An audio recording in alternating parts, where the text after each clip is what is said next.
Today we're sharing a holiday dish with its own little secret. So what do we serve? Serve what I call main dish appetizers. Let me show you one of my favorite recipes that'll be perfect.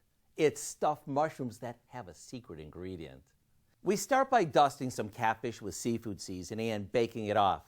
The reason I like using U.S. farm-raised catfish is that it's super mild, so it complements the other ingredients, yet it's firm enough to help them hold their shape. Plus, it's packed with protein, so it fills you up.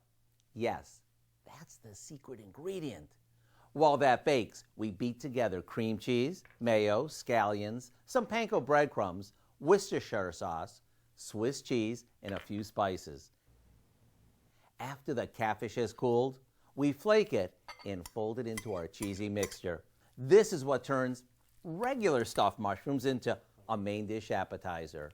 We spoon this into baby bella mushroom caps, top them with some panko breadcrumbs that we mix with a bit of paprika, and bake them off.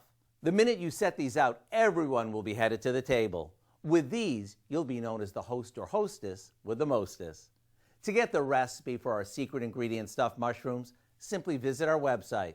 I'm Howard in the Mr. Food Test Kitchen, where today we found a secretly stuffed way for you to say, ooh, it's so good.